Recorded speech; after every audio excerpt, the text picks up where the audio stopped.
So let me see. Today is June 12, 2008. My dear father's 81 years old and just talked to me.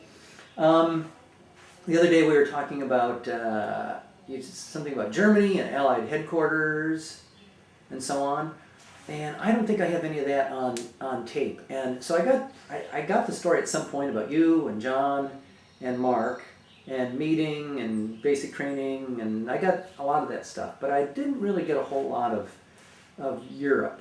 So you're on the boat. You're on this big boat. Ocean liner, cruiser, cruise ship. No, it was a victory ship. Okay. And How many held? I had 1,000 roommates. And it was the North Atlantic in the wintertime. And it just went up and down and up and down and over inside. And we came into Le Havre, France, which was the place where all of the troops were going. Now, what was the name of your ship? The Hood Victory. And we were going in, and all of my fellow boatmates were in what was known as Eisenhower's pipeline, because when he developed the European theater system with all of his commanding officers and so forth, rather than pulling a unit off the line and letting them rest and sending in a reserve unit, he developed what was known as the infantry pipeline. And as people were killed, replacements came in. And I was in that pipeline. And we got to Le Havre, France, and were taken to Camp Philip Morris, which was a huge replacement tent city. Now, why was it called Camp Philip Morris? Well, they named them after cigarettes because they were very important. Le Havre had Camp Philip Morris, and Antwerp, Belgium had Camp Lucky Strike, which was also a cigarette. And those were the two debarkation ports. Yeah. And then after 2 or 3 days there, we were taken and put in boxcars on a train about 30 cars long.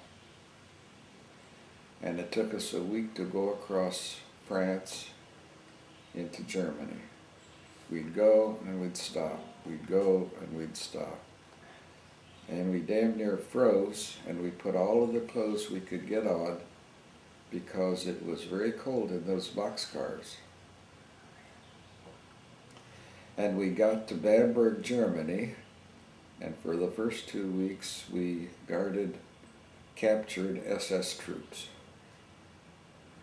And I had a good friend who was an Apache Indian. He had been part of the Code Talkers group. I don't know if you remember. Yeah. Okay. And he was a real friendly person if you were friendly with him. And if you weren't friendly with him, he was not a very nice person. And he got his bayonet out every so often and kind of waved it around and so forth. So anyway, he and I were good friends, and one of the guys that was guarding the SS troops at the time, they were in a barbed wire fenced area, like you've probably seen. And and that guy started yelling and making fun of, we called him the chief, because we couldn't pronounce his name, so he was just the chief. And so what he did was he took his rifle and he aimed it at the guy who was making fun of him and raised it up above the window a little bit and shot off a round. And the guy who was making fun of him turned white. He scared to death. Now, the chief was a real good shot, so he didn't miss anything. He just about 6 inches above this guy's head. he put a bullet into the bricks. Guy never did anything like that again. But anyway, then, for some reason, and I have never figured out, I was assigned to the Supreme Headquarters, which was a choice position, because the others went to the line outfits, which were units on the line. Where would they be? On the line? On the line, they'd be in wherever the fighting was going on at the time. Yeah, okay. And So the Allied headquarters was Berlin? no, Berlin was bombed badly. Oh, The no. Allied headquarters were originally in London. Right. It wasn't, as I recall, it wasn't right in London, but it was in a village outside of London. And then after the Normandy invasion and so forth, the SHAEF, it was called, Supreme Headquarters Allied Expeditionary Forces, moved to Paris. And they were in Paris until Frankfurt was taken. That's it. So then they moved to Frankfurt because IG Farben Industry, which made Bayer aspirin and all that sort of stuff, was a big German outfit. And they had this huge office building. So they never bombed that building. They saved that building, and that's where I was. Okay. AG Farben Building, Frankfurt. IG Farben Building. IG Farben, Frankfurt. Okay. So what And was I it like? was- Where were you living, and what did you do? I And was- 9 to 5, or tell me about that. I was assigned to the Marine Operations Division, which was a unit that was in charge of all shipping, ports and waters, cranes, anything having to do with water. Okay. And I was eventually became the chief NCO, non-commissioned officer. Right. Now we lived in what was known as, had been a Luftwaffe barracks area, and Hitler had made them beautiful because he loved his soldiers, and he gave them pretty much what they wanted. So anyway, we were there. And What was that like? Tell me about that. How nice was it? What? Did you have your own room? Were there 50 Yeah, bunks to a two- room? no, Did there you were have two. toilets? Just describe it a little bit. There were two of us to a room. We had a nice large room, and the toilets were down the hall. Okay. Very nice. Everything was first class. Yeah. Had a very nice place. But one of the things I happen to remember recently, John DeWolf and I were talking. We're talking about some of the dumb things we did that we could have gotten in trouble. Well, John told me that he was in Berlin in a signal outfit, and I was in Frankfurt. And when I got there, the 82nd Airborne units guarded the Farben building, or the headquarters building, and they guarded the places where the troops were stationed. But then as the war ended and times changed, they pulled the 82nd Airborne out to go to jump into Japan, because the war was still going in Japan.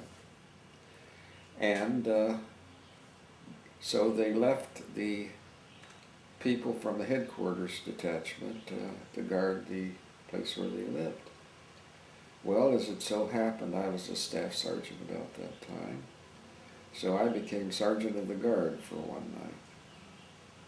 And I had a pistol belt with a .45, which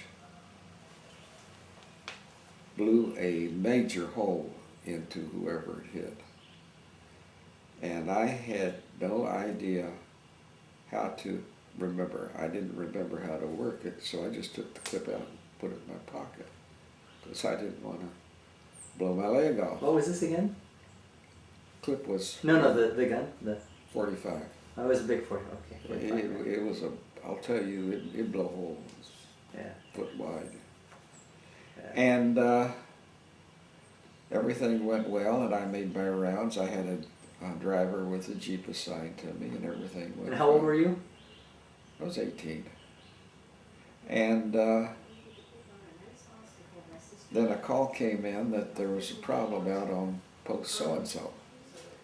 So the driver and I went out, and there was a German guy who was picking up some building material. He wanted to fix up his house or something. So I told him he couldn't have it. That was Army material. And he said something in German, which I kind of understand. It was a cuss word. So I reached down and unflapped my .45, and he continued. So I reached down and started pulling it out of the holster, and then it dawned on me it didn't have any bullets in it. They were in my pocket. So I wasn't sure what I would do next. Yeah. So I just took it all the way out, and he left. I told him in German to get out. I says, "Raus mit," which was get out of here. And I was never sure after that what I would have done had he continued to do that and I had pulled my, because what I intended to do was just fire it off in the air. Yeah, yeah. So anyway, but in the Supreme Headquarters, Now, what did he want again? What was he going after? he was getting building material. Oh, like bricks and Yeah. and He was going to take them and probably fix up his house. Yeah. And he had been a soldier. He still had part of his Wehrmacht uniform on. Yeah. So he knew what I was doing, and I knew what he was doing.